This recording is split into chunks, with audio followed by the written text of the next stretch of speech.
पावता विठ्ठला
पाहता विठ्ठला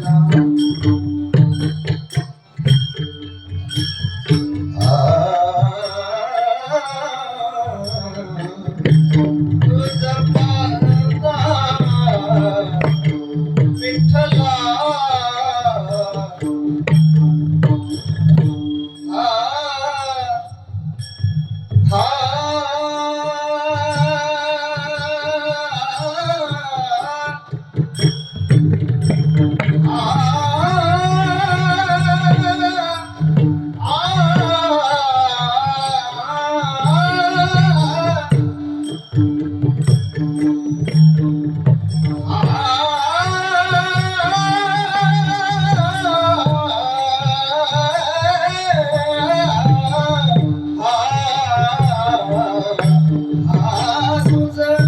पाहता विठ्ठला विठ्ठला विठ्ठला विठ्ठला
तुझ पाहता विठ्ठला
ज्ञानेश्वर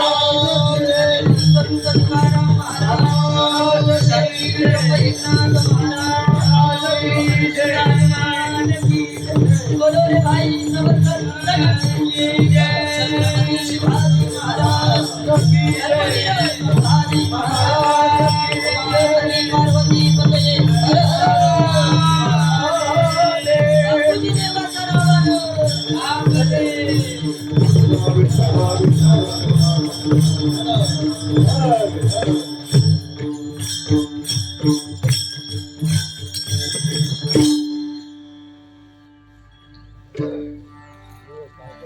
रूपी जडले लोचन पायी स्थिरावले मन देह भाव हरपला तुझ पाहता विठ्ठला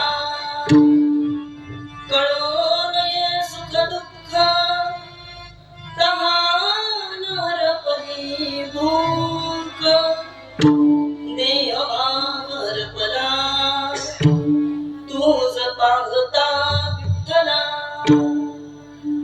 तुका म्हणेनो हे परती तुझे दर्शने मागुती देह भाव हरपला तुझ पाहता विठ्ठला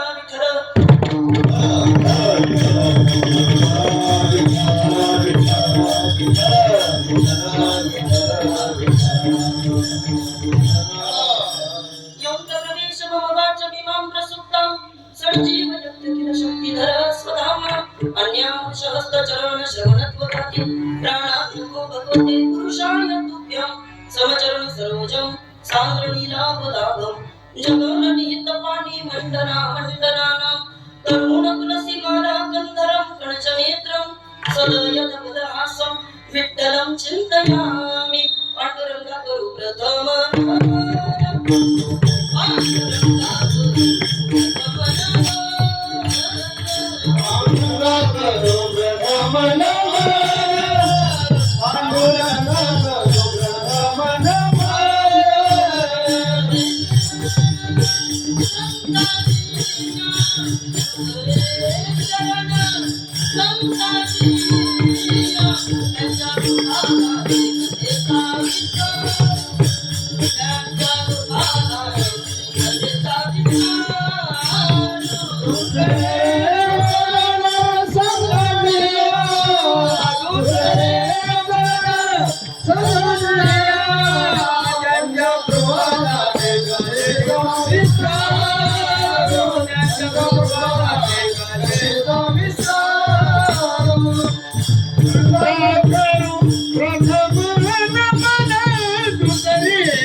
नमस्कार होनियाता गुरुने दिला ज्ञान रूपी वसा आम्ही चालवू हा पुढे वारसा तुम्ही सूर्या हा दिला कवडसा आम्ही चालवू हा पुढे वारसा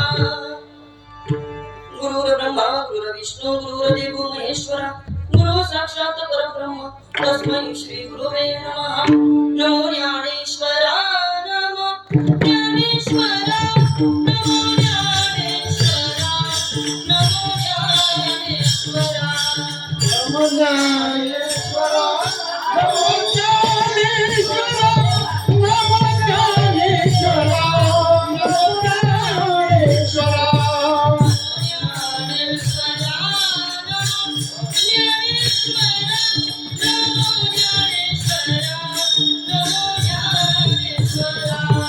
Namo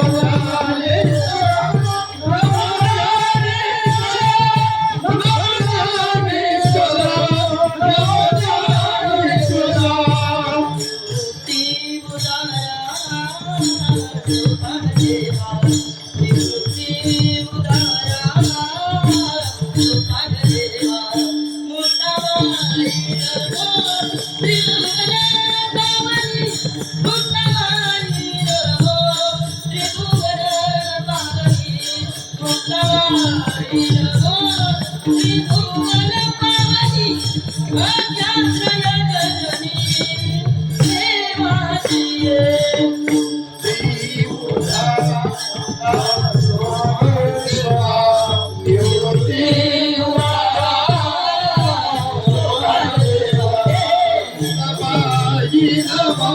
त्रिभुवन पावनी मुक्ताबाई त्रिभुवन पावनी मुक्ताबाई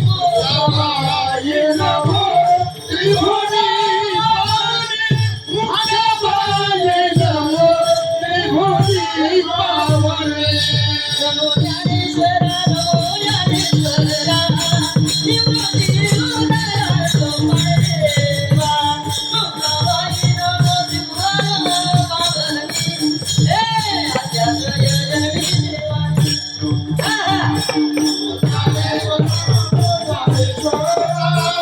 निवृत्ती उदारा सोपान देवा मुक्ताबाई नमो त्रिभुवन पावनी अज्ञात्रय जननी देवा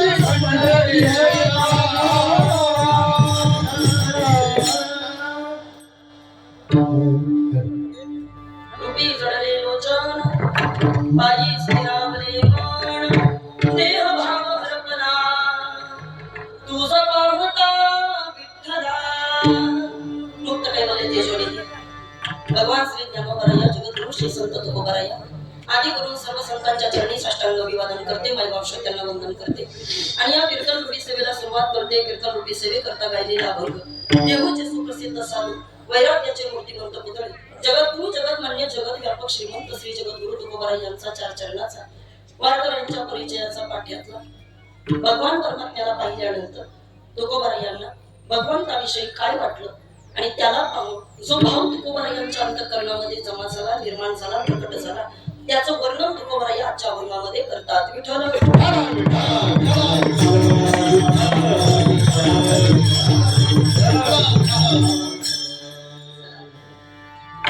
ग्रामदैवत श्री बापूजी भवांचा या ठिकाणी उत्सव 44व्या वर्षामध्ये पदार्पण करत असताना ग्रामस्थ मंडळी संयोजक आयोजक नियोजक कार्यकारी मंडळ पंचक्रोशीतील कीर्तनकार प्रवचनकार मुनिजन गायक वादक अन्नदाते वर्गणीदार देणगीदार टाळकरी माळकरी आलेले सर्व श्रोतेवृंद या ठिकाणी उपस्थित असणारे सर्व या ठिकाणी मान्यवर पाहुणे राजकीय सामाजिक कला क्रीडा शैक्षणिक अशा प्रत्येक क्षेत्रातील लोक या कार्यक्रमाला आवर्जून उपस्थित राहिले या आमच्या येलवर गावावरचं या ठिकाणी श्रोत्यांनी दाखवलेलं प्रेम आहे कारण एवढ्या लांबून आज मंडळी आली नुसती गावांची नावं घेतली तरी मला वाटतं या ठिकाणी कळेल की आपल्या येलगाव कुठपर्यंत पोहोचले बरोबर की नाही आणि म्हणून या कार्यक्रमाचे मार्गदर्शक आमच्या सर्वांचे या ठिकाणी परमस्नेही आदरणीय गुरुवर्य हरिभक्त परायण आमचे येलगाव गावचं भूषण मावळ प्रांताचं वैभव महादेव महाराज गारे यांच्या मार्गदर्शनाखाली 44 वर्षापासून ही परंपरा गावकीनं जपली 8 वर्षापासून या गावामध्ये जेव्हापासून खरं तर माझं येणं झालं एक सून म्हणून पण मला कधी इथं सुनेचा दर्जा मिळाला नाही याच्या मागचं कारण एकच आहे की यांनी मला कधी सून समजलं नाही लेकीपेक्षा सुद्धा जास्त प्रेम करणारं हे माझं गाव ठरलं आणि म्हणून निश्चितच या गावामध्ये ज्या ज्या वेळेला इथं हा सेवेचा मान मिळतो वास्तविक पाहता तसं जर पाहिलं तर बरेचसे कीर्तनकार या ठिकाणी तसं पाहिलं तर बाहेरचे असतात पण ग्रामस्थांचा एक आग्रह असतो ताई सगळ्या सप्ताहामध्ये एक तरी सेवा आपल्या इकडची झाली तर अजून त्या सप्ताहाला या ठिकाणी रंगत येते आणि म्हणून हा गावकीचा असणारा प्रश्न आहे गावकीचा असणारा या ठिकाणी खरं तर प्रेमाचा भाग आहे त्या आग्रह असतो आज खऱ्या अर्थाने ही सेवा आणि त्या निमित्तानं तुम्हा मायबापांचं दर्शन विठ्ठल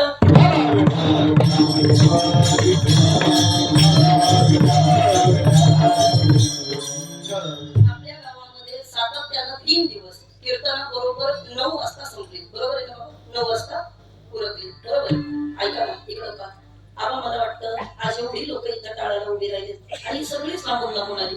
तुम्हाला खरंच वाटतं माझं कीर्तन 9 वाजता होतं? तुम्ही टेन्शन मध्ये आहेत का स्वप्नील दादा? मला नाही वाटत. हे पहा, मला जितकं जमेल तितकं. काय होणार आहे, यांना म्हणायला नाही दिलं तर मी नाराज होणार आहे आणि मी बोलत राहिले तर ते नाराज होणार आहे. काय करायचं बोलत, कुणाला नाराज करायचं?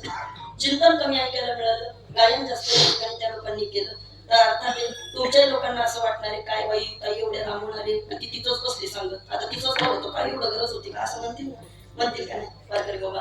त्यामुळे दोन्हीचा समन्वय साधत असताना जे काही योग्य होईल ते माझ्या यथामती यथावकाश माझ्या वेळेमध्ये संपवण्याचा आटपण्याचा मी प्रयत्न करेल. विठ्ठल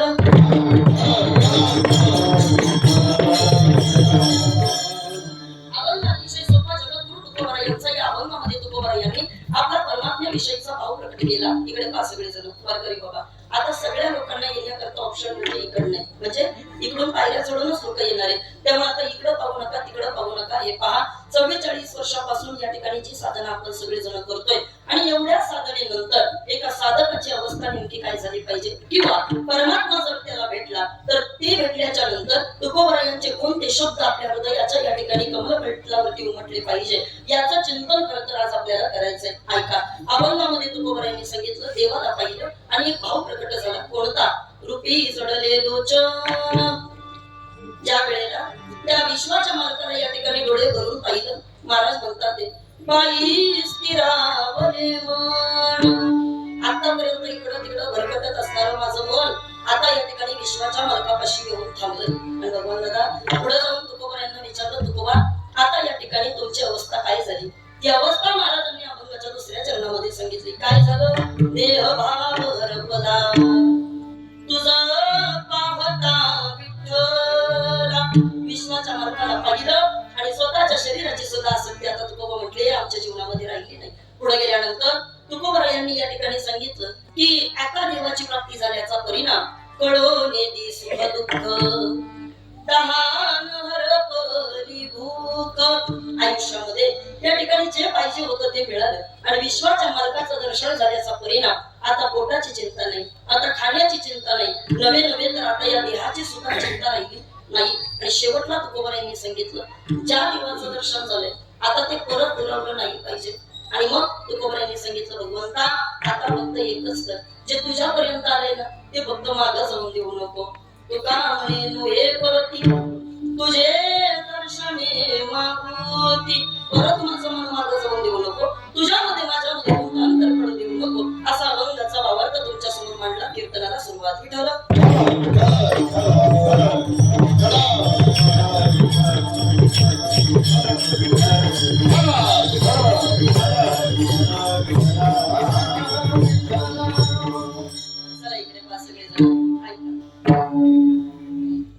वारकरी बाबा, परमार्थ असू दे नाहीतर प्रपंच असू दे, माझं एक प्रांजळ मत आहे. का मी तुमच्यापेक्षा वयानं ज्ञानानं अनुभवानं फार लहान आहे, तसं वास्तविक पाहता मी जास्त बोलणं उचित नाही. कारण माझ्या समोर बसलेला जो वर्ग आहे बाबा, त्यांनी 40-45 वर्ष गावचं गावकर आणि सप्ते टिकवले. थोडं बारकाई नाही का? मला तुमच्यामध्ये येऊन फक्त 7 ते 8 वर्ष आता झाले आणि अजून पुढे बोलू का? परमार्थामध्ये ज्या ठिकाणी कीर्तनाला सुरुवात करून जेमतेम 20-21 वर्ष पूर्ण झाले. एवढा अनुभव तुमच्या इतका कदाचित माझा नाही, पण परमार्थामध्ये आवश्यक असणारा जर कुठला भाग असेल तर तो म्हणजे फक्त आणि फक्त अनुभव. हे बोलते तुमच्याशी. इकडे पहा, अनुभवाशिवाय माणसानं परमार्थामध्ये सुद्धा बोलू नये आणि अनुभवाशिवाय माणसानं प्रपंचामध्ये सुद्धा बोलू नये. काय होते या कार्यक्रमाकरता आज दुपारी ज्यांची या ठिकाणी प्रवचन सेवा झाली, आदरणीय आमचे जालिंदर महाराज, मला येता आलं नाही, पाहुणे खाली होते, मी ऐकत होते, पण सॉरी मी तुमच्यापर्यंत इथपर्यंत पोहोचू शकले नाही. ऐका, परमार्थ असू दे नाहीतर प्रपंच असू दे, तुमच्या जीवनामध्ये या ठिकाणी अनुभव असेल तरच तुमच्या या ठिकाणी प्रपंचाला आणि परमार्थाला किंमत आहे. ऐका ना, महाराजांची जी भाषा आज तुकोबरा यांची आहे ना, ही भाषा या ठिकाणी सहज कल्पना केली आणि लिहिली असं नाहीये. मग ज्या अर्थी तुकोबरा या स्वतःचा भाव प्रकट करतात या अर्थी तो त्यांना आलेला अनुभव आहे. विठ्ठल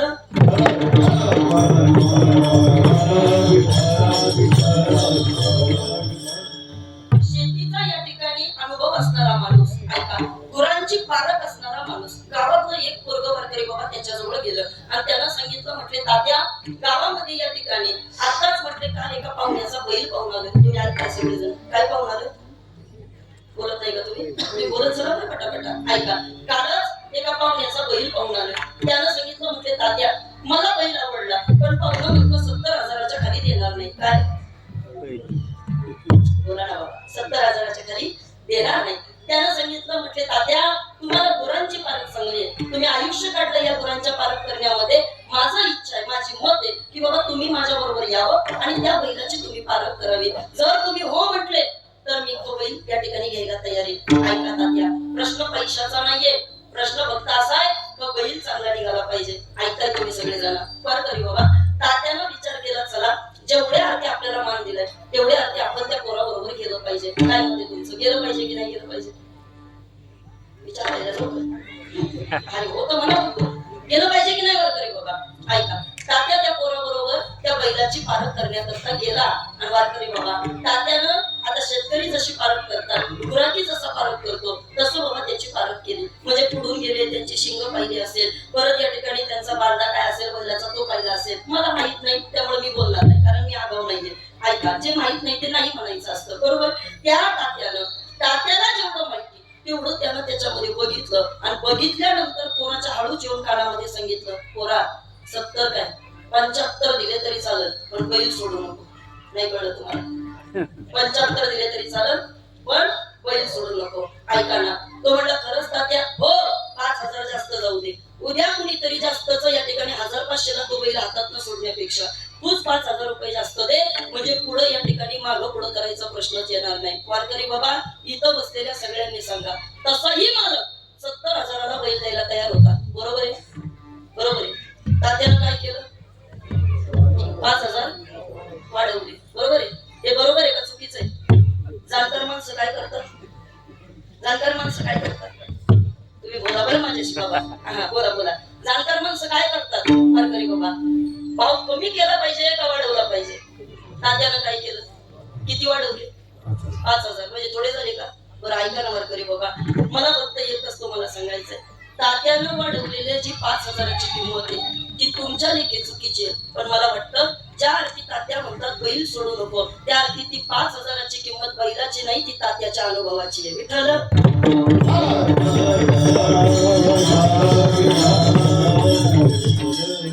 तुमचा प्रपंच असू दे नंतर परमार्थ असू दे वारकरी बाबा, तुम्ही पारख केल्याशिवाय कोणती गोष्ट करू शकत नाही. तुम्हाला अनुभव असल्याशिवाय तुम्ही पुढचं पाऊल टाकू शकत नाही. आणि महाराजांच्या अभंग म्हणजे काय?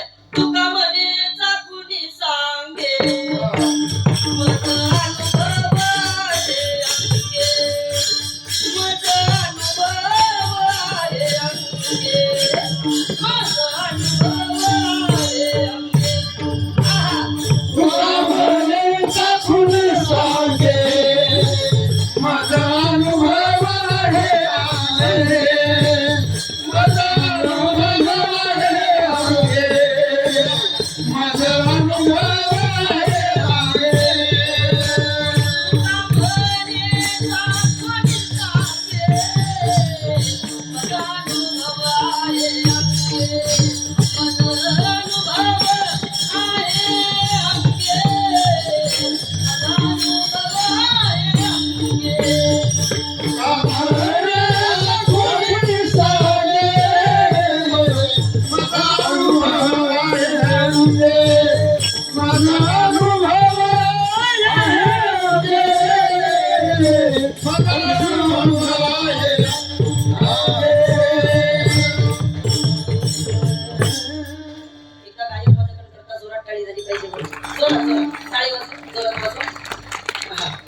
टाळी याच्याकरता सांगितली वारकरी बाबा, जरी मी मुंबईवरनं तुमच्या गावात आली असली, लक्षात राहू द्या, पण ही सगळी बाबा इथली माणसं इथली, बरोबर आहे ना, इथली लोक आहेत.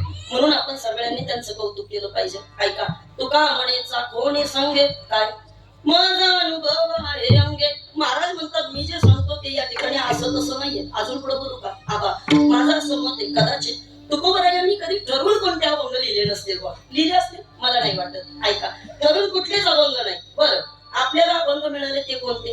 अंदाज. आपल्याला अभंग ते मिळाले जे जगनाडे महाराजांनी फक्त लिहून ठेवले. एरवी महाराज गप्प बसत असतील का? मला असं वाटतं वारकरी बाबा, कितीतरी अभंग हवेमध्ये असेच निघून गेले असतील महाराजांचे. जेवढे लिहिले गेले, जेवढे जगनाडे महाराजांनी या ठिकाणी आपल्याला दाखवले तेवढेच आपल्याला काय 4,500 अभंग आले ना तेवढेच फक्त आपल्याला मिळाले. पण ऐका माझं मत आहे वारकरी बाबा, जे मिळाले ते काय असंच मिळालं नाही, मग त्या अनुभवानं मिळाले. विठ्ठल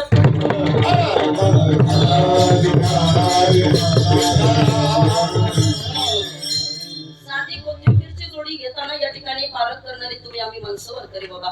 अभंग जी गाथा या ठिकाणी तुमच्या आमच्या हातामध्ये दिली, विचार करण्यासारखी गोष्ट आहे. संतांनी बाबा त्याच्याकरता किती परिश्रम केले असतील. एक बोलते तुमच्याशी इकडं पा, वैकुंठवासी प्रातस्मरणीय गुरुनाम गुरु जगन्नाथ अण्णा पवारांचं एक कीर्तनातलं वाक्य आहे. अण्णा म्हणायचे, बाबा रे प्रपंच करण्याकरता सुद्धा 30 कर्मेंद्रिय आणि परमार्थ करण्याकरता सुद्धा 30 कर्मेंद्रिय. नीट ऐका, ज्या 5 अवयवांवरती तुमचा प्रपंच चाललाय त्याच 5 अवयवांवरती तुमचा परमार्थ सुद्धा चाललाय. अजून पुढे बोलू का? इकडे पहा, डोळे या ठिकाणी बाबा पाहण्याचं काम करतात. मला एकच बोलायचंय, जे डोळे आमचे या ठिकाणी मोबाईल पाहण्याचं काम करतात, जे डोळे आमचं टीव्ही पाहण्याचं काम करतात, जे डोळे आमचं नको ते पाहण्याचं काम करतात, तेच डोळे आपल्या विठ्ठलाची मूर्ती पाहण्याचं. डोळे तुम्ही घ्या सुख पहा विठोबाचे मुख, पहा विठोबाचे मुख, पहा विठोबाचे मुख. तुम्ही घ्या सुख पहा विठोबाचे मुख, पहा विठोबाचे मुख, पहा विठोबाचे मुख. कानावरून या ऐकेल तुझे कीर्ती, डोळे तुम्ही घ्यारे सुख, डोळे वरून या पाहिलं तुझे मुख. बरोबर आहे. बाह्य रंगे टाळी नाचेन उदास, ये देई हातास पाया सुख, तिने इंद्रिय हात पाय कान, डोळे मुख बोलाय वचन, जेणे तू जोडीशी नारायण, नासे जीवपण भवरोग, देवे दिला देह भजना गोमटा. सगळं लक्षात येणार करे बाबा. फक्त आता इकडे पा, जे डोळे प्रपंचाकरता वापरले जातात, मला वाटतं तेच डोळे आपले परमार्थाकरता सुद्धा वापरले जातात. मला इथं बसलेल्यांना विचारायचंय, ऐका, दिवसभर शेतीमध्ये काम करणारी, इकडं तिकडं काम करणारी आपण सगळी माणसं, जे हात तुम्ही तिकडं कामाकरता वापरता वारकरी बाबा, तेच हात तुम्ही कीर्तनामध्ये घेऊन येता का बदलून आणता? बोला ना. नाही थकलेत म्हणून जाऊ दे काढून ठेवतो दुसरे घेऊन येतो असं नाही ना वारकरी बाबा. तेच हात आपण इथं येऊन सुद्धा टाळी वाजवण्याकरता वापरतो. माझं एक मत आहे, पहा अण्णांनी इतकं सुंदर वाक्य सांगितलं. ते म्हणते पहा, कर्मेंद्रिय प्रपंचाकरताही वापरता येतात आणि कर्मेंद्रिय परमार्थाकरता सुद्धा वापरता येतात. पण त्यांनी उत्तर देताना पुढे इतकं गोड दिलं, प्रपंचामध्ये वापरलेली इंद्रिय तुम्हाला अधोगतीच्या मार्गावरती नेतात आणि परमार्थामध्ये वापरलेली इंद्रिय तुम्हाला प्रगतीच्या मार्गापर्यंत पोहोचवतात. विठ्ठल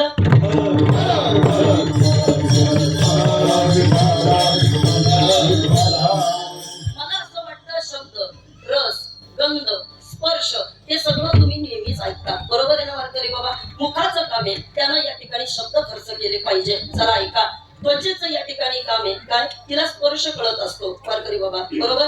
कानाचं काम आहे, त्यानं या ठिकाणी काय ऐकायचं ते ठरवलं पाहिजे. डोळ्याचं काम आहे, त्यानं काय करायचं ते ठरवलं पाहिजे. पण आज तुकोबा यांनी विशेष भर डोळ्यांवरच का दिला याचं चिंतन आपल्याला करायचंय. विठ्ठल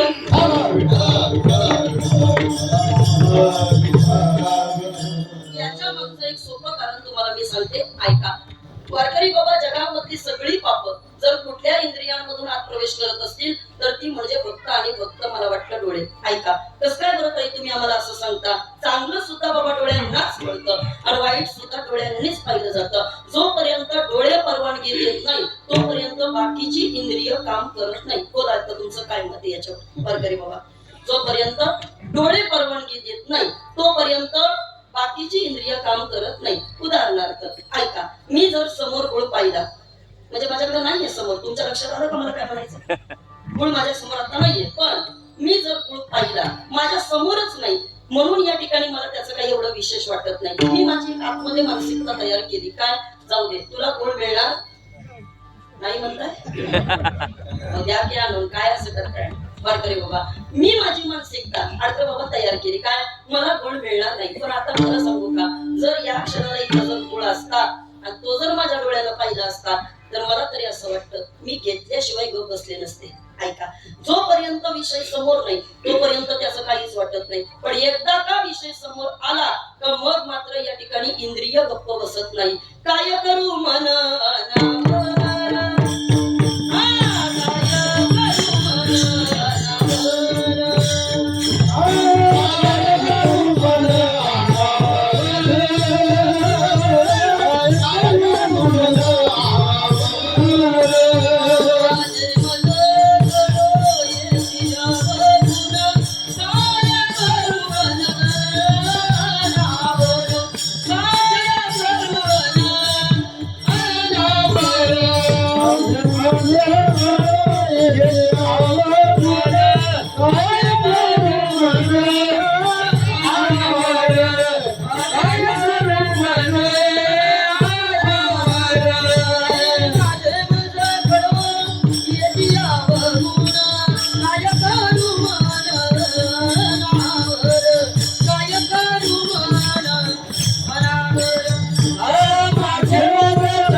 त्याप्रमाणे इंद्रियाधीन झालो देवा.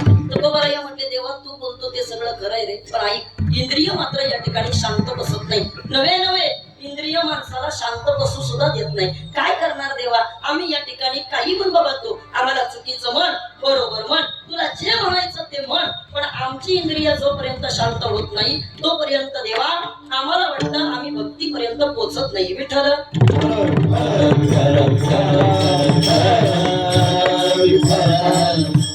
अजून पुढे सांगते, याला जोडून एक दृष्टांत आहे जो या ठिकाणी जुने कीर्तनकार द्यायचे. आता जुनं सांगायचं याच्या मागचं कारण आहे, माझ्या समोर काही जास्त 25-30 मधली पोरं काही कोणी बसलेली नाही.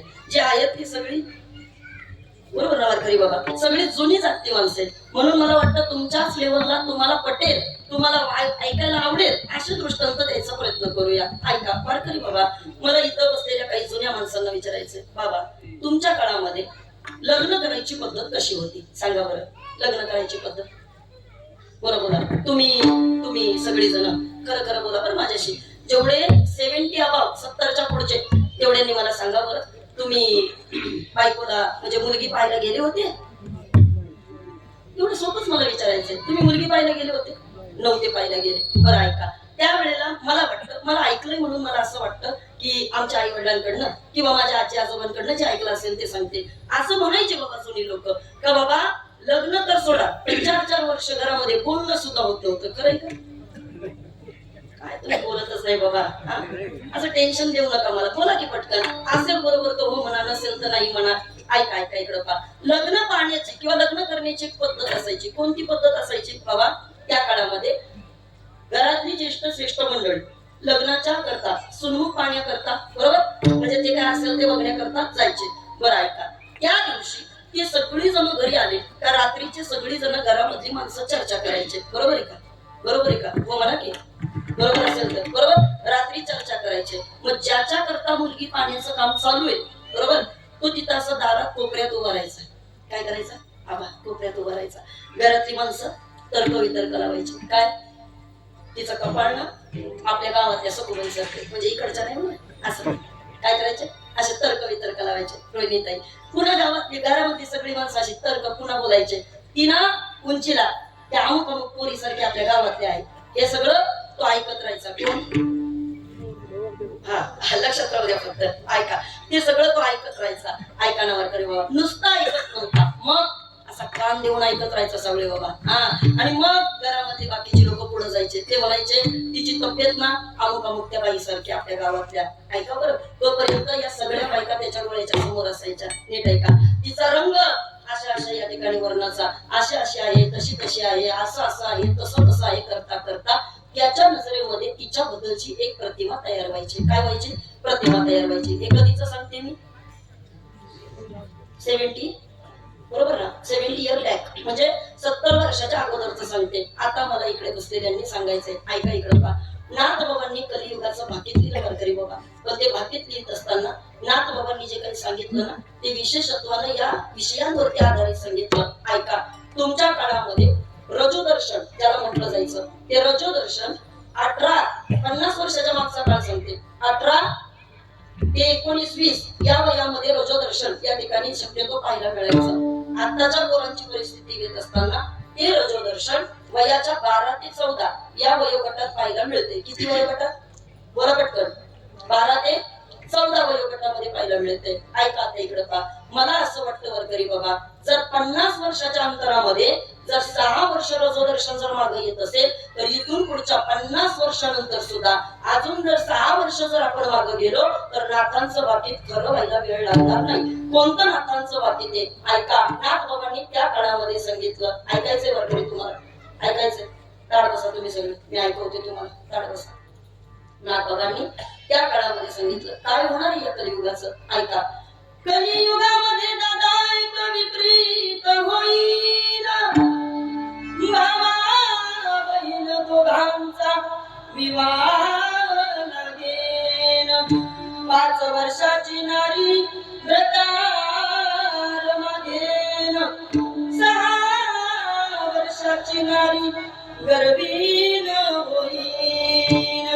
निर्गुण निराकार दादा माहुर माझ गाव,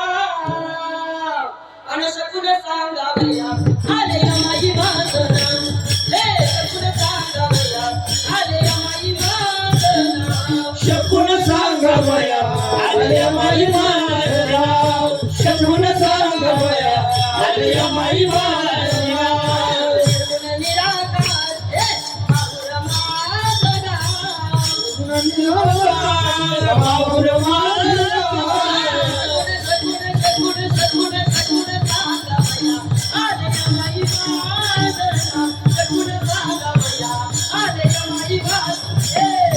शकून सांग बया आले माई वासना शकून सांग बया आले माई वासना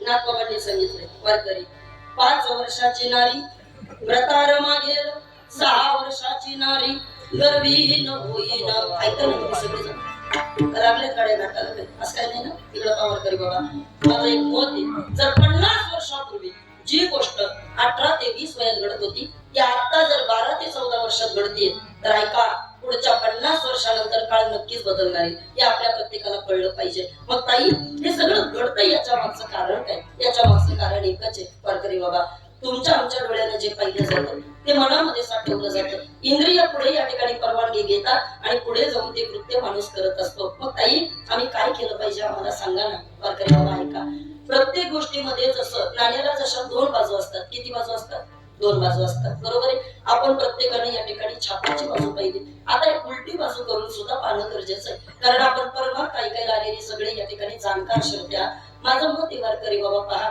आपलं आयुष्य कसं असलं पाहिजे याचा विचार थोडा बारकाईनं केला बाबा काही दिवसापूर्वी अशा काही खेडोपाड्यामध्ये कीर्तनाला जाण्याचा योग आला मी तिकडच्या माणसांकडे पाहत राहायचे आणि त्या माणसांकडे पाहिल्यानंतर मी विचार करायचे की या माणसांना जंगलामध्ये गावामध्ये खेडोपाड्यामध्ये एकही सुखसुविधा नाही वारकरी बाबा तरी ते एवढे टवटवीत कसे काय तरी त्यांच्या चेहऱ्यावरती समाधान कशाचं तरी पण ती लोक इतकं आयुष्य कशी काय जगत होते सांगा वारकरी बाबा एखादं मार्केट जवळ नाही एखाद्या गाड्या घोड्याची सोय नाही हा तिथं काहीच तुम्हाला काहीच ऑप्शन नाही बरं ऐका नुसता याच वर्षी गॅस नाही विचार आचार्यांना किती त्रास आहे सोपे नाही कठीण आहे बाबा कठीण आहे सांगेल मी तुम्हाला पहा 2016 मध्ये नोटबंदी झाली काय झाली नोटबंदी झाली त्यावेळेला मला असं वाटतं बाबा त्यावेळेला माणसाला लग्न करता येत होती त्यावेळेला गॅसही होता बरोबर आहे ना फक्त पैसेच मिळत नव्हते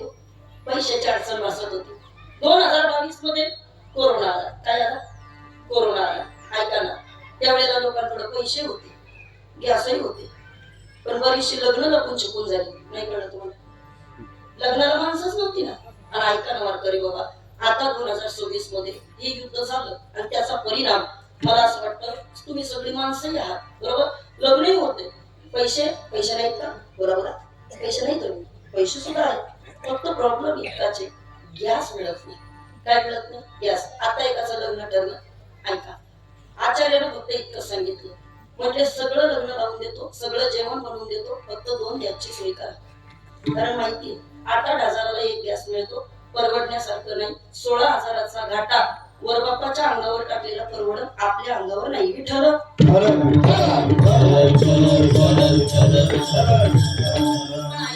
मला एकच बसलेल्या सगळ्या लोकांना सांगायचंय वारकरी बाबा आम्ही ज्या गावामध्ये कीर्तनाला जातो तिथे या सगळ्या 70-80च्या म्हाताऱ्या बायका तिथं बाबा या ठिकाणी 90 मधली म्हातारी माणसं अजूनही टणटणीत चांगलं जीवन जगतात का जगतात त्याचं कारण आहे का त्यांनी कधी डोळ्यानं काही सुखाची दुसरी उपभोगाची साधनं बघितलीच नव्हती बाबा हा आणि त्याच्यामुळे त्यांची इंद्रिय बाबा एका ठिकाणी स्थिर होती काय होती स्थिर होती ऐका आता सोपं तुम्हाला सांगते अकबराच्या दरबारामध्ये एक घटना घडली घटना अशी घडली असं म्हणतात रात्रीच्या 8 वाजता बिरबलाच्या डोक्यात काहीतरी आलं ऐकताय तुम्ही बिरबलाच्या डोक्यात काहीतरी आलं आणि बाबा 8 वाजता बिरबलानं सांगितलं म्हटलं चला आपल्याला आता अकबराला भेटायला गेलं पाहिजे काय आता या ठिकाणी आपली अर्जंट फाईल आहे ती अकबरापर्यंत पोहोचवली पाहिजे किती वाजता रात्रीच्या 8 वाजता आता ऐका 8 वाजता बिरबल तिथं गेला पण तेवढ्यामध्ये चौकदारांनी त्याला अडवलं चौकदार म्हणते ए बिरबल तुला आतमध्ये जाता येणार नाही बिरबल म्हटलं अरे असं काय करता माझं महत्वाचं काम आहे मी जर आता गेलो नाही तर आपल्या राज्याचं नुकसान होईल माझी महत्वाची फाईल आहे मला फक्त ती अकबरापर्यंत द्यायचे मला फक्त 2 मिनिटाकरता फक्त राजाची भेट घ्यायचे मला फक्त तिथपर्यंत जाऊ द्या ऐकताय सगळे ऐका चौकदारानं सांगितलं म्हटलं बघ तू इथंच उभा राहा आम्ही जाऊन अकबराला विचारून येतो तो जर होय म्हटला तरच तुला आतमध्ये सोडणार, नाही तर तुला आज इथं भेटता येणार नाही. दोन्ही चोपदार आतमध्ये गेले आणि अकबर बाबा तिथं जेवण करत होता. काय करत होता? बोला पटकन. जेवण करत होता. ऐका बरं, अकबर तिथं जेवण करताना पाहिलं. ते चोपदार दोन्ही बाहेर आले आणि ते म्हटले तुला राजाला भेटता येणार नाही, कारण हा राजाचा जेवणाचा टाइम आहे. राजा जेवण करतोय पण तुला तिथं जाता येणार नाही. बिरबल म्हटलं हे पहा, त्यांचं जेवण चालू राहू द्या, मी शेजारी बसेल, पण माझं काम आहे ते मला करायचंय. मला फक्त 5 मिनिटाकरता तिथं जाऊ द्या. तुम्ही ऐकताय सगळे वारकरी बाबा, तुमची शांतता मला आवडली. पण आता ऐका, पुढे गेल्याच्या नंतर न राहून त्या बिरबलाला या ठिकाणी अकबरानं आतमध्ये बोलवलं. जा म्हटले, तो ऐकणार नाही, त्याचं काहीतरी काम आहे, त्याशिवाय तो येणार नाही. गेला बाबा बिरबल आतमध्ये आणि बिरबल आतमध्ये गेल्यानंतर त्यानं अशी फाईल तिथं जवळ ठेवली. अकबर, अरे आपल्या राज्यामध्ये असं असं होतंय, हे होतंय, मला तुला हे सांगायचंय, मला तुला ते सांगायचंय. ही बघ, ही अशी अशी फाईल आहे, मी अशी अशी या ठिकाणी संकल्पना तुझ्याजवळ घेऊन आलो. ऐकताय तुम्ही सगळे वारकरी बाबा? तुम्ही ऐकत होते पण अकबराचं ऐकण्याचं कामच नव्हतं. का? कारण त्याच्या डोक्यामध्ये फक्त एकच राग होता, मी जेवायला बसलोय आणि बिरबल मला डिस्टर्ब करतोय. काय? बिरबल मला डिस्टर्ब करतोय. ऐका ना वारकरी बाबा, एवढा रागाला, पण अकबर म्हटलं याला असं बोलायला नको. आणि तेवढ्यामध्ये फक्त अकबरानं एकच शब्द काढला, काय? बोला ना. तुम्ही पण बोलले का? असंच ते बरं का. अकबर फक्त म्हटला बाबर का तुम्ही या शब्दाचा अर्थ काय होतो हे कधीतरी एखाद्या बाबा जुन्या एखाद्या कीर्तनकाराला किंवा एखाद्या भजनाला जाऊन विचारा. वारकरी बाबा, बऱ्याच वेळेला कीर्तनकार आम्ही या ठिकाणी कौतुकाने एखादी गोष्ट कुणाला तरी सांगत असतो. तुम्हाला माहितीये का, काल माझं इकडे कीर्तन होतं, माझ्या कीर्तनाला ना एवढी गर्दी, पण एखादं जर म्हटलं ना बरोबर, म्हणजे मला वाटतं सगळ्यावरती पोतेला.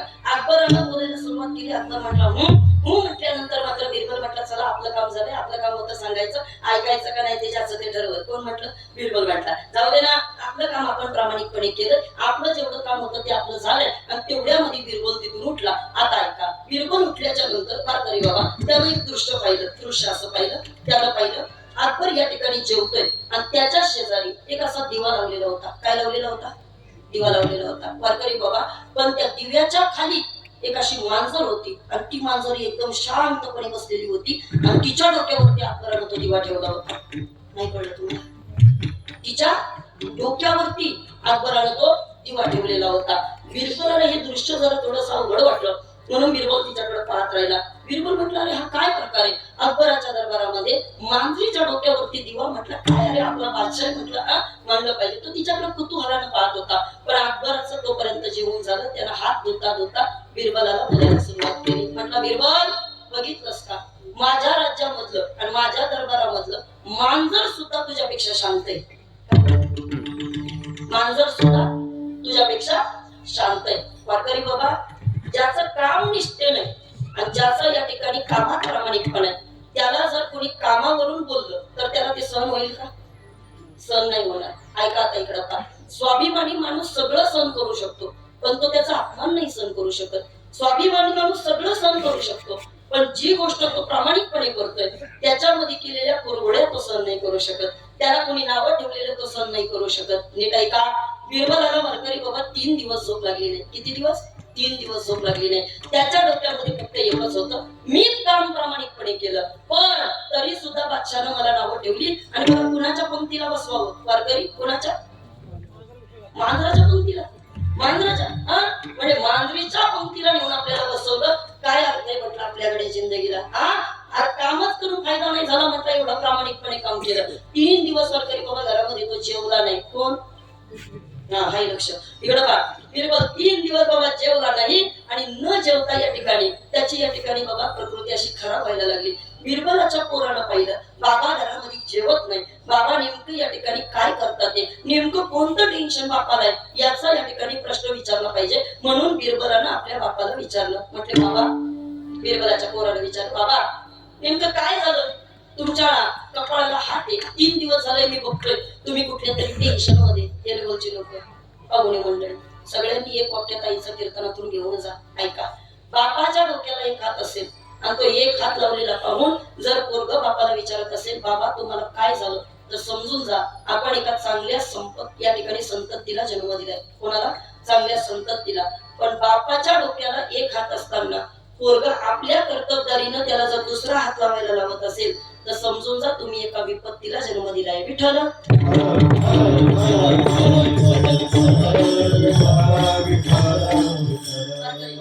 बिरबलाचं पोरगं बिरबलासारखं हुशार होतं. ऐका, त्यानं बापाच्या डोक्याला हात पाहिला आणि विचारलं, बाबा तुम्हाला काय झाले? काही नाही रे बाळा, काही नाही. नाही बाबा, आत्ताच्या आत्ता सांगा, मी तुम्हाला कधी इतकं गप्प पाहिलं नाही. आतापर्यंत दरबारामध्ये प्रामाणिकपणे काम केलेले तुम्ही बाबा, पटकन बोला तुम्हाला नेमकं काय झालं. बिरबलानं न राहून आपल्या पोराला सांगायला सुरुवात केली. म्हणजे बाळ, अरे 3 दिवसापूर्वी अकबराकडे काम घेऊन गेलो होतो. अशी फाईल अकबराकडे दिली होती. दरबारामध्ये मी तिथे पोहोचलो. एकदा चौदारांनी पहिला माझा अपमान केला, पण चौदारांचं सोडून दिले. अरे ज्याच्या कामाकरता गेलो, पण त्या अकबरानं माझा अपमान करावा. बरं ठीक आहे, उपमा कोणाची द्यावी? मला तिथं बसलेल्या त्या मांजरीची उपमा दिली. सांगितलं, तुझ्यापेक्षा माझ्या दरबाराचं मांजर शांत आहे. ऐका, पोरगं म्हटलं, बाबा काळजी करू नका. ऐका, काळजी करू नका म्हटले. परत एक काम करायचं, आपण उद्या परत त्या दरबारामध्ये जायचं. बिरबल म्हटलं, कशाला? झाला तेवढा पाणउतारा कमी झाला. वारकरी, कशाला जायचं म्हणले? आता नाही जायचं म्हटले मला परत त्या दरबारामध्ये. बाबा हेच तर तुम्हाला कळत नाही ना. काय होतं? चटक लागली म्हटले अकबराला. तर आज तुमचा अपमान केला, उद्या दुसऱ्या कोणाचा तरी करेल. काय करेल? उद्या दुसऱ्या कोणाचा तरी करेल. जागेवरती गप केलेलं फार चांगलं असतं. बाबा तुम्ही चला, फक्त एक काम करायचं म्हटले. बाबा काय करायचं? उद्या फक्त तुम्ही तेवढंच काम करायचं. काय? कुठली तरी फाईल घ्यायची आणि जालेंद्र महाराज ती फाईल घेऊन तुम्ही जसाच्या तसा एपिसोड रिपीट करायचा. तुम्ही परत चौदाराकडे जायचं, परत तुम्ही अकबराला या ठिकाणी ते सगळं सांगायचं. पण एक करायचं काय? हे सगळं करताना तुम्ही मला बरोबर न्यायचं. काय करायचं? मला बरोबर न्यायचं. अरे पण मला त्याला काय होणार आहे? अरे मागच्या वेळेला माझा अपमान झाला, या वेळेला तुझा होईल. नाही म्हटले, बाबा तुम्हाला काळजी करायची गरज नाही. चला म्हटले तुम्ही. वारकरी बाबा, दिवसभर पोरग सगळ्या येलगड गावामध्ये फिरत होतं आणि दिवसभर बिरबलाच्या पोराला फिरून असे 2 उंदीर पकडले. किती? तुम्ही झोपले नाही ना? किती? 2 उंदीर पकडले. दादा 2 उंदीर पकडले, मेलेले नाही. इकडे पहा, जिवंत. वारकरी बाबा, जिवंत 2 उंदीर बिरबलाच्या पोरानं पकडले आणि बरोबर 8 वाजायचा टाइम, अकबराला जेवायचं. तेवढ्यामध्ये ही दोघं तिथं गेली. चौदारानं परत अडवलं. हा, कुठं चालला? कुठं चालल्यानंतर तो म्हटला, अरे हे नेहमीच झालंय तुमचं, चहापेक्षा किटली गरम. सर बाजूला. हा, जायचंय म्हणजे मला आतमध्ये. ज्याला बोलायचं तो मला बोलेल ना. तुम्ही कशाला एवढं हे बोलताय? चला म्हटले, मला आतमध्ये जायचंय. आतमध्ये जायचंय म्हटल्यानंतर आज जरा चौकदार सुद्धा घाबरले. जाण्याकरता पुढे काही बोललेच नाही बाबा. आतमध्ये गेले आणि तेवढ्यामध्ये बरोबर 8 साडेआठचा टाइम, अकबराच्या जेवायची वेळ. अकबर बाबा तिथंच जेवतोय, ताट तिथंच आहे, मांजर तिथंच आहे, दिवा तोच आहे. हे सगळं काही चालू आहे. तेवढ्यामध्ये बिरबल तिथंच गेला. अकबरानं मनातल्या मनात विचार केला, त्या दिवशी एवढी याची जिरवली तरी हा सुधारला.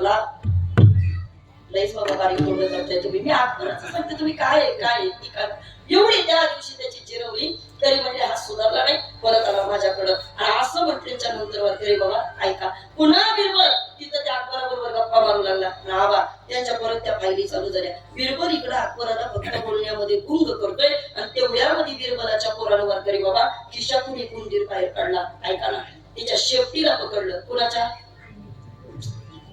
पटापटा बोला ना बाबा. उंदराच्या शेपटीला पकडलं आणि ऐका ना, असं फक्त मांजरीच्या तोंडापुढे नेलं. कुणाच्या? मांजरीच्या.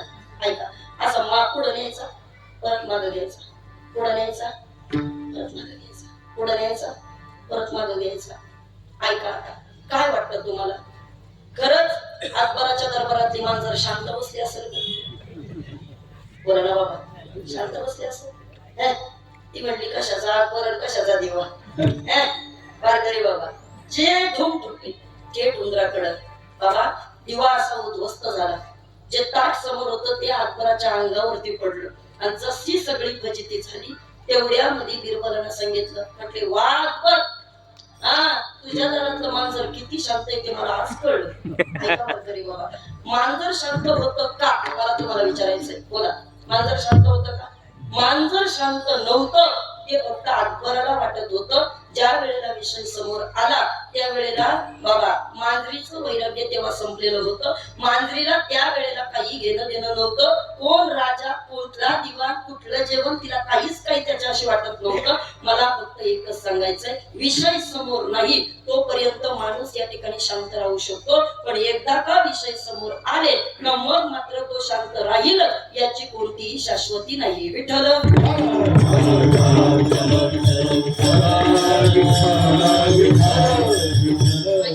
संत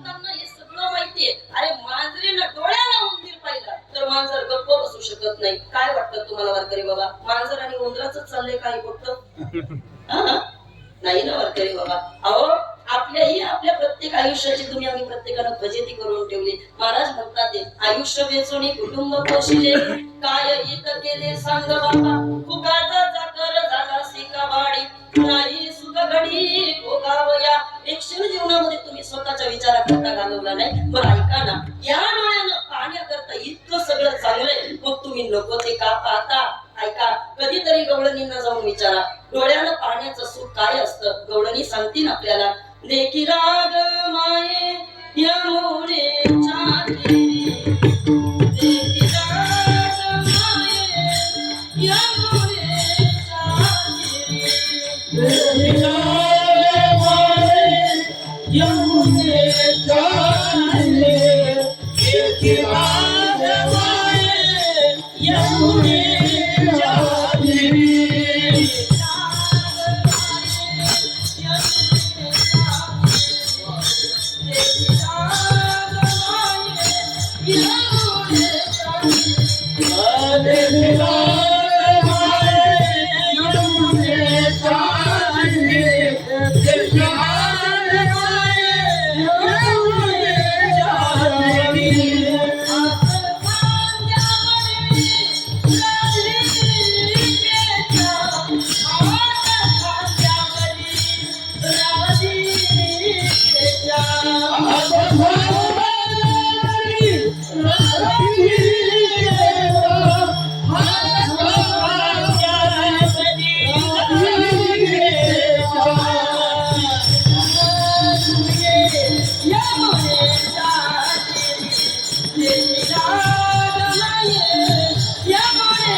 काय पाहिलं पाहिजे. बरं ऐका ना वारकरी बाबा, आपण ठरवत नाही का?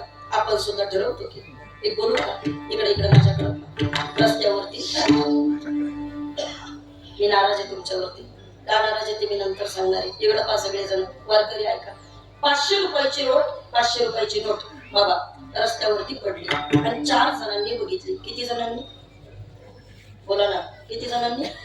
4 जणांनी बघितली, पण एकानं उचलली नाही. बरोबर, एकानं सुद्धा उचलली नाही.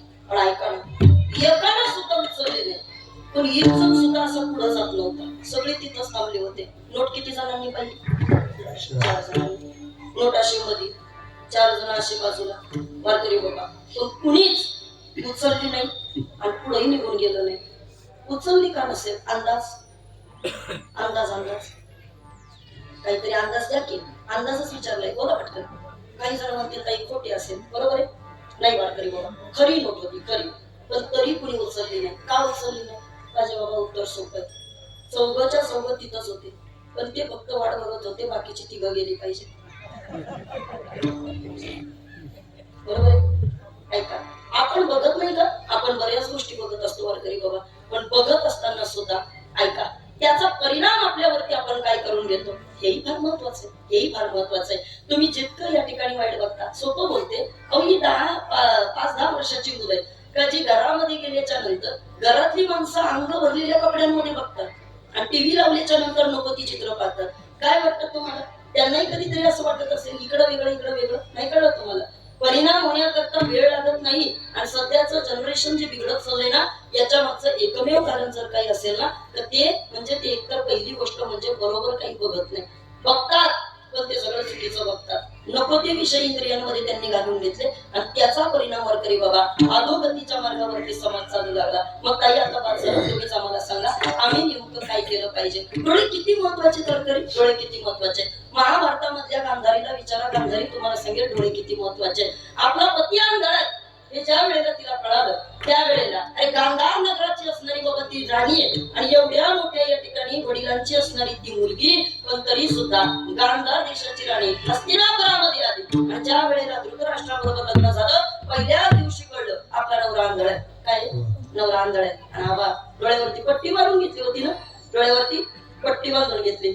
हजारो स्त्री आहेत पण तिच्यासारखी परत होणे नाही. नीट लक्ष देऊन ऐका, डोळ्यावरती पट्टी बांधून घेतली. ऐका आता मला एकच सांगायचंय, विषय बघण्याकरता खूप आहे पण गांधारीनं ठरवलं मालकीन होती. काय काय बघायला मिळालं असतं? मालकीन होती, किती सुख पाहिली असती तिनं तिच्या जीवनामध्ये. मालकीन होती, 100 मुलं झाली पण कधी डोळ्यावरची पट्टी काढावीशी वाटली नाही. पण आता ऐका, युद्धाच्या प्रसंगामध्ये मात्र कळलं दुर्योधन उद्या जाणार आहे, दुर्योधन मरणार म्हटल्यानंतर तिनं सांगितलं म्हटली दुर्योधना काळजी करू नको. अरे आतापर्यंतच हे जे डोळ्यावरती पट्टी आहे ना, ही नुसती पट्टी नाही, ती माझी साधन आहे. ही नुसती पट्टी नाही तर ते माझ्यामध्ये असलेलं या ठिकाणी उपासना आहे. आई आत्ताच्या आत्ता जा, अंगावरती एकही कपडा ठेवू नको, ये माझ्या समोर, सगळंच्या सगळं शरीर तुझं या ठिकाणी वज्रदेही करून टाकते. कोण म्हणते? गांधारी म्हणते. वारकरी बाबा जिला डोळ्यावरती आयुष्यभर पट्टी ठेवली होती, पण ऐका डोळ्यावरची पट्टी काढल्याच्या नंतर दुर्योधनाचं शरीर वज्रदेही करून टाकायचं काम केलं. इतकी बाबा डोळ्यामध्ये ताकद आहे. आणि आपण जर ते वडापाव कडे पाहत असेल, नाही कळत तुम्हाला? कधी ताकद आपल्या डोळ्यामध्ये राहील? कधी ताकद राहील? बरं बाकीचं सगळं जाऊ द्या.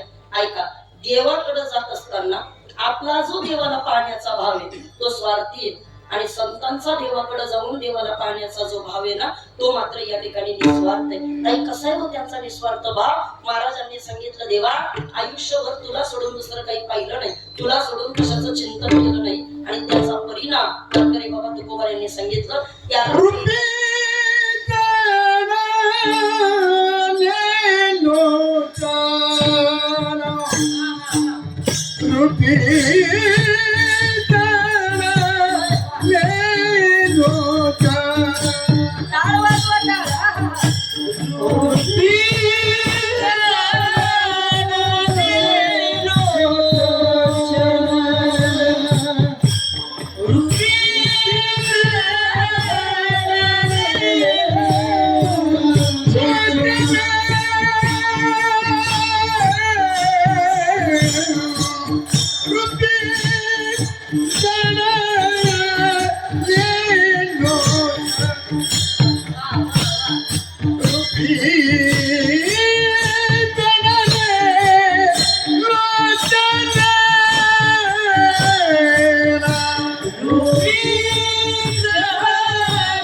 श्रीराम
रूपी जडले लोचन पायी स्थिरावले मन. अभंगाच्या पहिल्या चरणामध्ये तुकोबारायांनी सांगितलं त्याला पाहिलं, कोणाला? विश्वाच्या मालकाला पाहिलं आणि त्याचा परिणाम काय झाला? पायी स्थिरावले मन. का होत विश्वाच्या मालकाला पाहिल्यानंतर इतकं समाधान तुकोबारायांच्या अंतःकरणामध्ये झालं. असं विद्येवरच्या मालकाकडे काय एक बोलू का? इकडं पावर करी बाबा. मला वाटतं 40-40, 50-50 वर्ष वारी करणारी माझ्या समोर काही बसलेले वारकरी ऐका. 40-40, 50-50 वर्षापूर्वी पंढरपूरला गेल्यानंतर विटेवरचा मालक जसा दिसत होता बाबा, आजही तिथे गेल्यानंतर तो मालक तसाच दिसतोय. बरोबर आहे, तसाच दिसतोय. अजून पुढे बोलते ऐका. कधीतरी ज्ञानोबा यांना विचारा, ज्ञानोबा विश्वाच्या मालकाचं सौंदर्य काय? ज्ञानोबा या सांगतात पांडुरंग कांती दिव्य तेज झळकती रत्नकिराती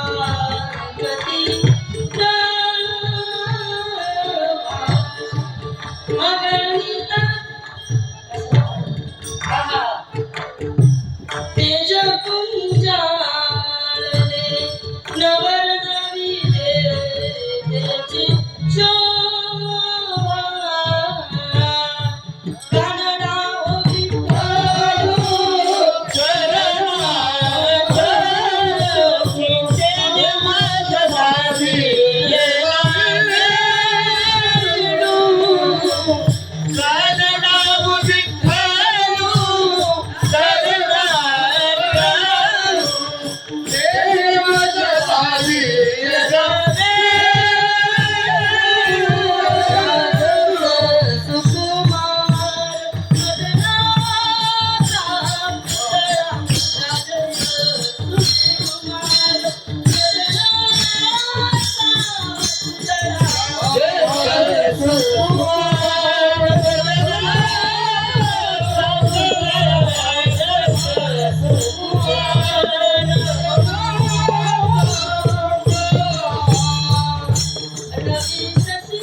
आपल्या चेहऱ्यावरती विश्वाच्या मालकाला पहिल्यानंतर समाधान होत नाही. याच्या मागचं कारण क्लिअर आहे. तुमची चूक त्याच्यामध्ये काहीच नाही. तुमची चूक नाही बरं, त्याच्यात काहीच चूक नाही. मला कधी कधी गंमत वाटते अडकर महाराज त्या वारकऱ्यांची जे 36 तास रांगेमध्ये उभे राहतात. कशाला? झोपले का काय? 36 तास. किती? 36 तास 48 तास विश्वाच्या मालकाला पाहण्याकरता पंढरपूरला गेल्यानंतर रांगेत उभे राहतात. पण गंमत आहे का, ज्या वेळेला विश्वाचा मालक जवळ येतो त्यावेळेला वारकरी बाबा इकडे पहा, डोळे बंद करून दर्शन घेतात. रांग कशाला लावली होती बोला ना, त्याला पाहण्याकरता. वारकरी बाबा त्याला पाहिलंच नाही आपण. आपण नेमकं तिथं गेलो डोळे झाकून घ्यायचे. ऐका माझं मत आहे, कधीतरी त्याला पाहता आलं पाहिजे. पहा ना वारकरी बाबा, कधीतरी कृष्णाची अशी या ठिकाणी सुंदर मूर्ती डोळ्याच्या समोर आला, कधीतरी त्याच्या गोजीरवाण्या केवीरवाण्या या ठिकाणी मला वाटतं सुकुमार असणाऱ्या पायाकडे आपल्याला पाहता आलं पाहिजे. माझं मत आहे दादा. ऐका, त्याच्या पायाचं दर्शन घ्या, त्याच्या सुंदर असणाऱ्या नखांचं दर्शन घ्या. पुढे गेल्यानंतर त्याच्या पायामध्ये नेहमी या ठिकाणी सुंदर असणारे वाळे असतात, त्याचं दर्शन घ्या. त्याचे या ठिकाणी सुंदर असणारा पितांबर, कधीतरी त्याला या ठिकाणी पाहत चला. पुढे गेल्याच्या नंतर त्याच्या कमरेला असणारा त्याचा करघोडा किती सुंदर दिसतो त्याला, हे कधीतरी पाहिलं पाहिजे.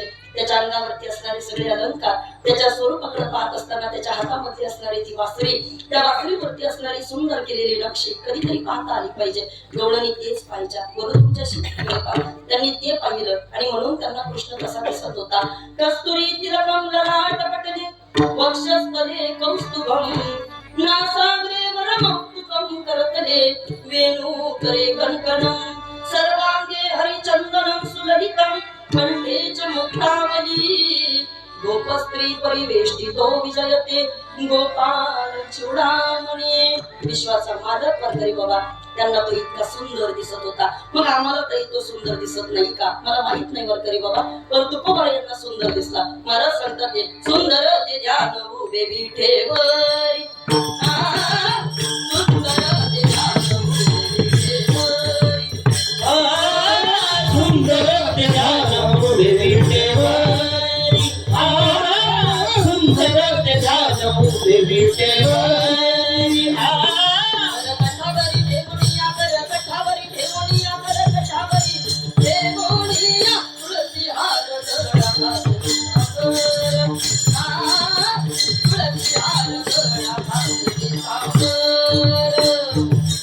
करकटावरी ठेवूनिया, करकटावरी ठेवूनिया, करकटावरी ठेवूनिया तुळशी हार गळा फासे पितांबर, तुळशी हार गळा फासे पितांबर.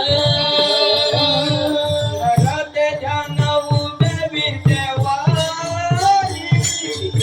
करकटावरी ठेवूनिया, करकटावरी ठेवूनिया, करकटावरी ठेवूनिया.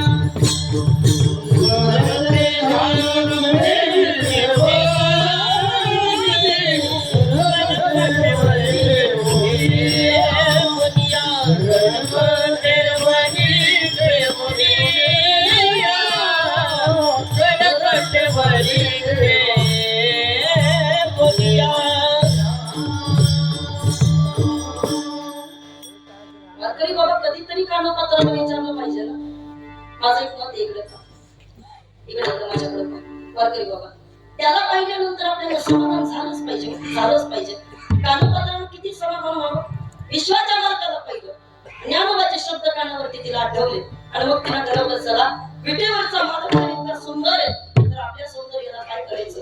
बाबा इतकं घाणे मला जसं म्हणते त्याच्यावरती प्रेम करावं असं याच्यामध्ये काहीच नाही. आधी हे नाशिवंत प्रमाण तुमची वाट आहे, याच्यावरती प्रेम करावं असं याच्यामध्ये काहीच नाही. अजून पुढे बोल, इकडे खतरा कळतो पुढे. खतरा खोपडी असते, खोपडी अशी खाली 2 हाडं असतात. बघितलंय का तुम्ही? बघितलंय तुम्ही? लयच बारीक तोंड करून येतो. खतरा धोका पाहिलंय ते असं कुठेतरी गेटरवरती, कुठेतरी असं विजेच्या ठिकाणी असं कधीतरी लिहिलेलं असतं का लहान मुलांनी त्याला बघू नये किंवा त्याला हात लावू नये याच्याकरता. जाणकार लोकांनी सुद्धा त्याला स्पर्श करू नये याच्याकरता तिथं ते असं खोपडीचं चिन्ह ठेवलेलं असतं. मी एक अभ्यास केल्यानंतर तुम्हाला मी सांगते वारकरी बाबा, तसं आपल्या हाडा मसाला जरा बाजूला केलं तर मला असं वाटतं ही त्वचा बाजूला काढा, याच्यावरचं मांस बाजूला काढा, त्या खोपडीत आणि या खोपडीत नाही कळत म्हणून. ज्याला सौंदर्याचा खूप अहंकार असेल ना, मला वाटतं वारकरी बाबा कधीतरी त्यानं त्या खोपडीकडे पाहिलं पाहिजे. मग काही आम्हाला कशाचा अहंकार असला पाहिजे. मला असं वाटतं प्रातस्मरणीय गुरुनाम गुरु वैकुंठवासी निवृत्ती बाबा होते म्हणायचे. ते म्हणायचे पहा तुम्ही संसारामधल्या विषयाचा अहंकार कधी बाळगत बसू नका. का? कारण ते तुम्हाला प्रारब्धाने मिळतात. मग तुम्ही अहंकार कशाचा मानला पाहिजे? ज्याला भगवंताचा साक्षात्कार झाला, त्या ज्ञानोबा जे आपल्याला भेटतात आपण त्याचा अहंकार मानला पाहिजे. ज्यानं निर्गुण निराकार सत्तत्व या ठिकाणी विठ्ठलाच्या मार्गाचं पाहिलं वारकरी बाबा, त्यानं या ठिकाणी परमार्थाचा अहंकार लोकांना सांगितला पाहिजे. चला, तो हरी श्रीहरी पाहिला डोळे भरी म्हणणारे ज्ञानोबा राया, नेमकी अवस्था कोणती असेल हे पाहिलं पाहिजे. अव्यक्त निराकार नाही निराकार म्हणणारे ज्ञानोबा राया, नेमकं असं कोणतं निर्गुण निराकार रूप ज्ञानोबा तुम्ही पाहिलं, असं या ठिकाणी मला वाटतं आपण कधीतरी ज्ञानोबांना विचारलं पाहिजे. ज्ञानोबा, इतकं तुम्हाला दर्शनानं काय आनंद झाला का तुम्ही म्हणता सोनियाचा दिवस आज यामध्ये पाहिला आणि नाम आठविता रूपी प्रकट झाला. असं काय पाहिलं ज्ञानोबा तुम्ही? तर त्याला पाहिल्याच्या नंतर तुम्हाला अभंग लिहावेसे वाटले की रूप पाहता रोचने आणि सुख झाले हो साजणी. एवढं काय तुम्ही त्याच्या स्वरूपामध्ये पाहिले? ऐका वारकरी बाबा, ज्ञानोबा यांनाच काय, सगळ्या संतांना विचारा. सगळे संत सांगतात त्याला पाहिल्याच्या नंतर किती जरी चंचल असणार चित्त असेल पण ते इथे येऊन शांत होतं. अजून पुढे बोलू, इकडे पहा. मला वाटतं वारकरी बाबा, तुमच्या जीवनामध्ये नित्य नवा बदल तुम्ही सगळे जण पाहता. वारकरी बाबा, 30-40 वर्षापूर्वी येलगोर मध्ये तुम्ही घर बांधलं असेल, बरोबर आहे? 30-40 वर्षापूर्वी तुमचं बांधलेलं घर आताच्या पोरांना आवडत नाही. तुमचं काय मत आहे? बोला बोला, आवडतं का त्यांना? नाही आवडत. चला ऐका, तुम्हाला काय वाटतं? तुमच्या पोरांना घर आवडत नाही याच्यात काय नवल आहे? अजून 30-40 वर्षानंतर जरी तुमच्या पोरांना घर नाही आवडलं, त्यांनी नवीन बंगला बांधला, पण आता ऐका, अजून 30-40 वर्षानंतर त्यांच्या पोरांना ते घर आवडेल का? का? रोज नवीन आपण आर्किटेक्ट पाहतोय, रोज नवीन प्लॅन पाहतोय, रोज नवीन बदल पाहतोय, जे डोळ्यानं रोज नवीन दिसतंय. वारकरी बाबा, तिथं चित्त स्थिर राहू शकत नाही. पण ऐका, भगवंताच्या पायापाशी चित्त स्थिर होतं. म्हणून आपल्याला तुकोबारायांनी सांगितलं, पायी स्थिरावले मन विठोबा रघुमाई.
सगळेजण ऐका, पण तोच देहभाव आपला परमार्थामध्ये हरवला पाहिजे, असं या ठिकाणी तुकोबा यांचं आपल्याला सांगणं आहे.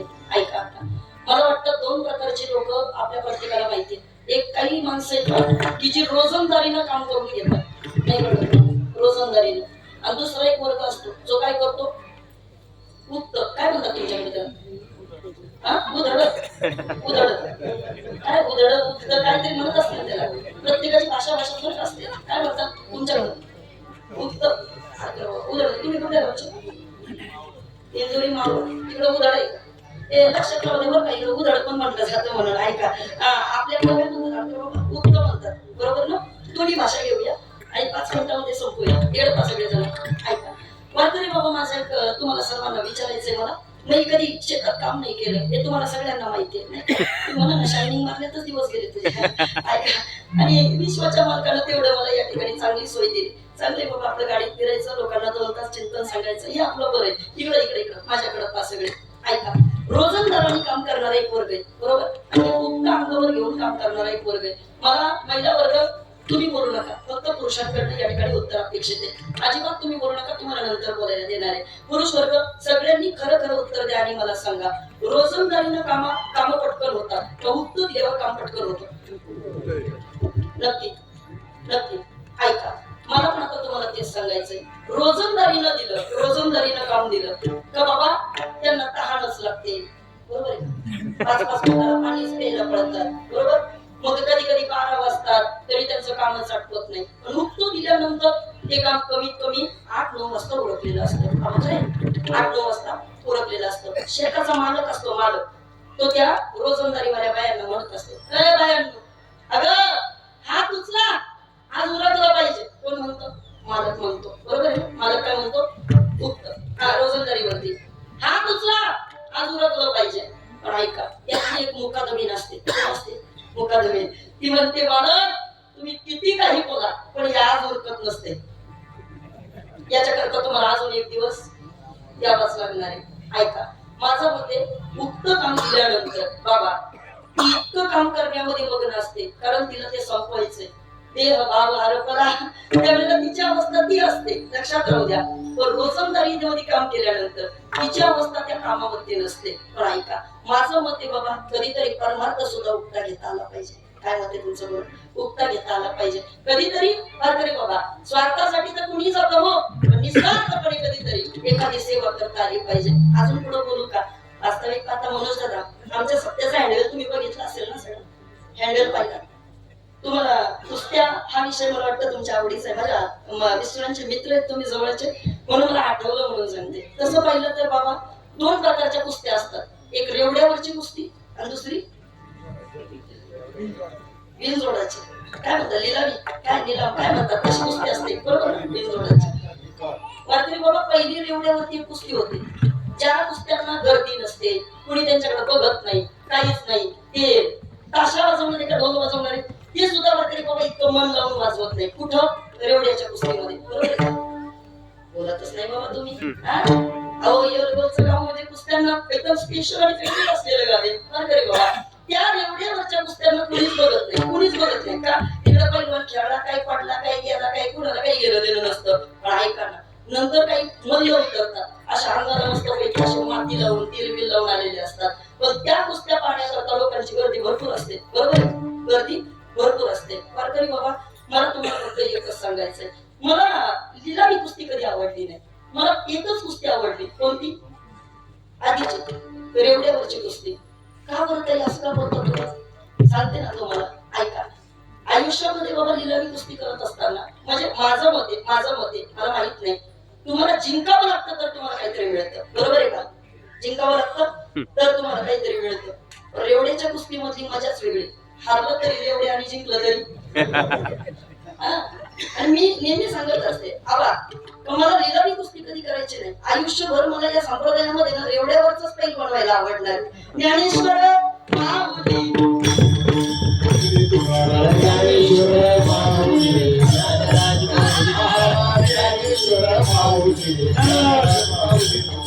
ज्ञानेश्वर माऊली.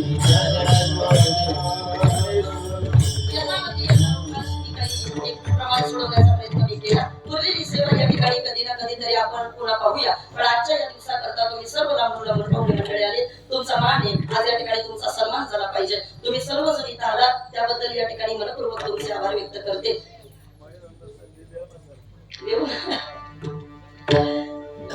महिला वर्ग म्हणणार का?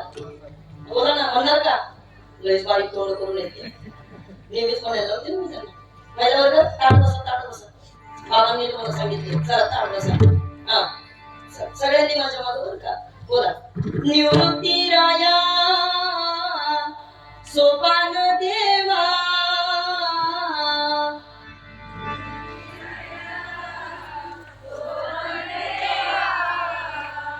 मुक्ताबाई माझ्या ज्ञान सखया.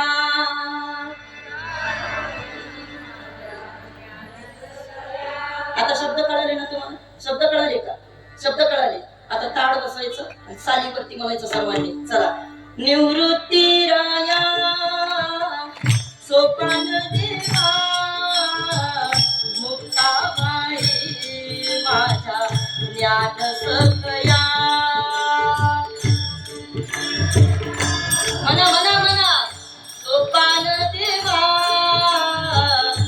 मुक्ताबाई माझ्या.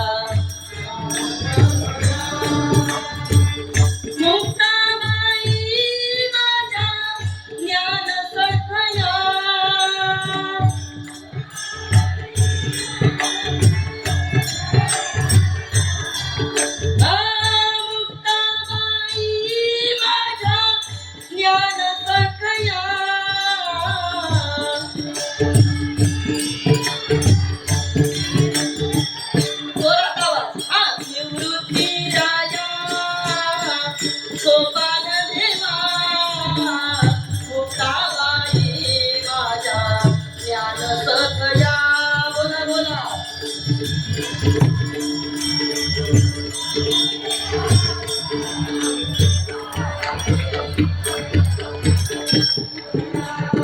इकडे इकडे आता आता पहिला पाठ पाहिला आता दुसरा पाठ बघायचा इकडं पाच गेलं माझ्याकडे बायांनो म्हणा ग सगळ्या म्हणा हा हो दे आवाज नाही मध्ये बोला हसत खेळत बाई म्या लावली तुळस म्हणा म्हणा म्हणा हसत खेळत बाई म्या लावली तुळस वा वा वा हा तुळशीला घालू पाणी पाणी घालाया आली जणी तुळशीचं मूळ माझ्या विठ्ठलाचं कुळ हा हसत खेळत बाई म्या लावली तुळस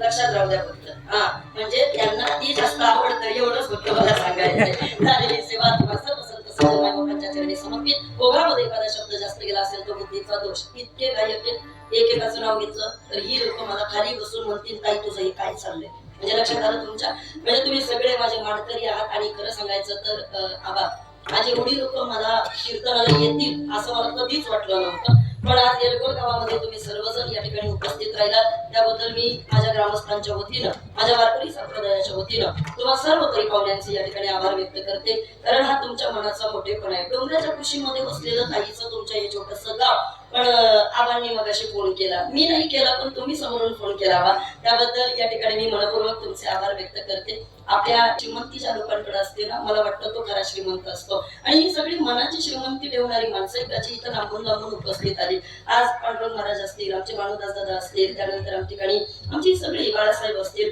ही माणसं बाबा कुठेही कीर्तनाला भेटतात मला कुठंही जिकडे जाईल तिथे बाळासाहेब तर माझ्या कोकणामध्ये 2-3 वेळा कीर्तनाला योग आला भानुदास महाराजांचा आला म्हणजे एका शब्दावरती काही करता तुमच्या धावून येणारी ही सगळी माणसं आहेत माझ्यावरती प्रेम करणारी माणसं आहेत या कार्यक्रमाकरता वारकरी संप्रदायाचं वैभव भूषण हरिभक्त परायण आमचे शंकरजी महाराज आडकर जुने वक्ते जुने कीर्तनकार जुनं ऐकायचं त्यांना फार आवडतं म्हणजे आताचं तुमचं नवीन नाही बाबा त्यांना ऐकणार त्यांना आवडणार पण नाही ते या कार्यक्रमाकरता आमच्या संपूर्ण येलगोर गावाला खऱ्या अर्थानं ज्यांनी ही वारकरी संप्रदायाची परंपरा टिकवण्याकरता सगळ्यात मोठा सिंहाचा वाटा ज्यांचा आहे ते आदरणीय हरिभक्त परायण आमचे महादेव महाराज घारे एका जोरात टाळी झाली पाहिजे मी माझ्या माणसांचा स्वाभिमान याच्याकरता सांगत असते कारण खरंच वारकरी बाबा या गावामध्ये राहून या लोकांना परमार्थ जपण्याचं काम हे वैभव आहे आणि हे वैभव तुम्हाला पैशाने नाही विकत आणतायत याच्याकरता पहिली पावलं झिजवावी लागतात लक्षात राहू द्या सोपान नाना असतील हे माधव बाबा असतील ही जुनी माणसं वारकरी बाबा आमचे ते घारे बाबा असतील ही जुनी माणसं याच्या त्याच्या गावाला जायची अरे काकडा म्हणण्या करता हा डोंगरच्या डोंगर पायानं चालत हे दिवड हे ओवळ ते मला म्हटले ताई आकाश कंदील घेऊन जायचो आम्ही आणि आकाश कंदिलावरती गॅस वरती बाबा या लोकांनी प्रवास केला तेव्हा हे संप्रदायाचं वैभव 44 वर्षानंतर पाहायला मिळालं आणि म्हणून मी सांगत असते मोठे मोठे साधू त्यांनी साय असं केले प्रपंच असं त्यांना म्हणून नाही गोरी उलट तुमच्याकडे सगळ्यांकडे पाहिल्यानंतर मी देवाला प्रार्थना करते देवा आमच्या संप्रदायाला कोणाची नजर नको लागली बाबा हा म्हणजे कधी कधी मला असंही वाटतं की पा हे जे चाललंय ना आणि अजून सांगते 50कडे आमची वाटचाल येईल गोलगावची पण एकच ज्ञानोबायांकडे प्रार्थना करणारे की 50 तर आम्ही करणारच जोरात बाळासाहेब माझी एक इच्छा आहे मनापासून अडकर बाबा माझी इच्छा आहे का महाराष्ट्रानं आमच्या येलगोलगावची शताब्दी सुद्धा बघितली पाहिजे शताब्दी सुद्धा बघितली पाहिजे एवढं निरोगी आयुष्य आमच्या सगळ्या तरुण कार्यकर्त्यांना भगवंतांना द्यावं आणि अशीच संप्रदायाची सेवा करतात त्यांच्याकडनं घ्यावी या ठिकाणी आदरणीय जिल्हा परिषदेचे नवनिर्वाचित सदस्य ज्यांचं नाव या ठिकाणी प्रामुख्याने घेणं अत्यंत गरजेचं आहे या ठिकाणी आमच्या गावात ज्यांचं फार मोठं योगदान आहे आमचे परमार्थ प्रेमी मनोज भाऊ येवले या ठिकाणी मनपूर्वक मी आपले आभार व्यक्त करते या कार्यक्रमात राजकीय सामाजिक धार्मिक कला शैक्षणिक प्रत्येक क्षेत्रातली माणसं आली त्यांनी इंदोरी सांगितलं लक्षात राहू द्या उधड म्हणायचं काय त्यांच्याकडे गेल्यावर उधड म्हणायचं आपल्याकडे पण दादा तुमच्या उपस्थितीमुळे एक झालं प्रत्येकाकडनं काहीतरी शिकायला मिळतं तुमच्याकडनं 2 शब्द शिकायला मिळाले आज मला. म्हणजे त्याला मी उक्तच म्हणत बसले असते, पण तुमच्याकडनं नवीन. म्हणून प्रत्येक माणसाची भेट महत्वाची असते आयुष्यामध्ये. सर्व गुणीजनांचे ऋण व्यक्त करते, विनयकरी बाबांचे आभार व्यक्त करते. माझ्या समवेत आलेल्या या ठिकाणी माझ्याकडे काही शिकण्याकरता मुली असतील त्यांचे आभार व्यक्त करते. अगदी लांबून ज्यांचा प्रवास झाला, राहू शेल पिंपळगाव म्हणजे माहित असेल तुम्हाला,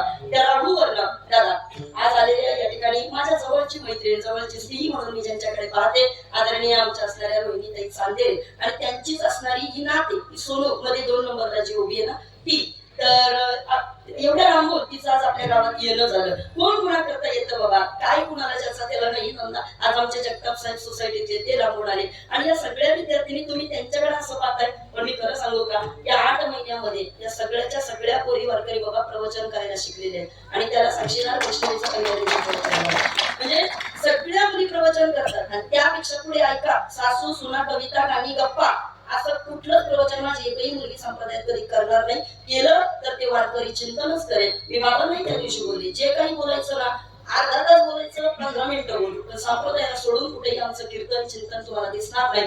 भले समाजानं किती या ठिकाणी जपायचं जपा, आम्हाला तोडायचंय तोडा, पण या कार्यक्रमाकरता स्वप्नील दादा सगळीच माणसाला कोणी बाबा मी कोणाकोणाची नाव घेऊ, मला टेन्शनच दिलं तुम्ही. पण सर्वांचे आभार मानते आणि ही सेवा प्रभूच्या चरणी समर्पित करते. निवडते पुरते अधिक ते सरते, करून घ्यावे ते तुमते विनवीत असे. तुकाराम तुकाराम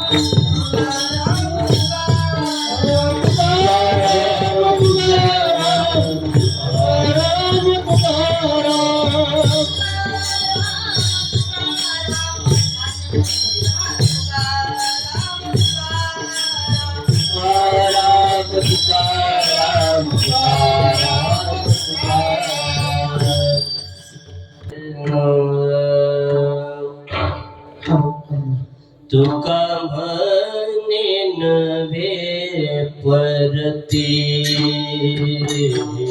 तुका म्हणे नव्हे परती,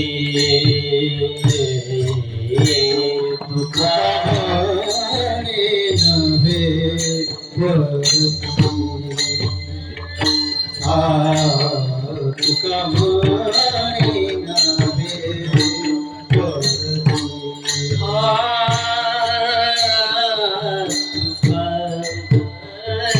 नव्हे नव्हे परती,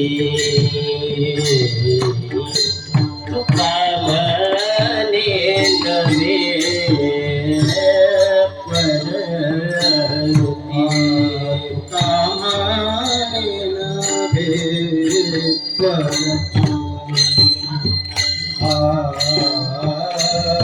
तुका म्हणे नव्हे परती. तुझे दर्शने मागुचे, तुझे दर्शने मागुचे, देह भाव अर्पणा,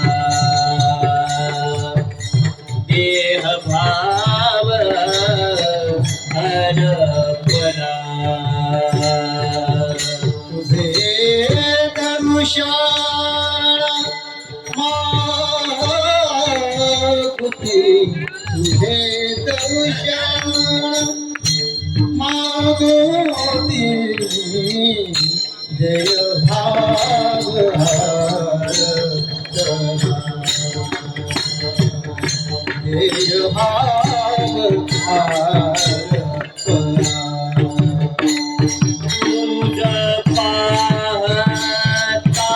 विठ्ठला, तुझ पाहता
Hare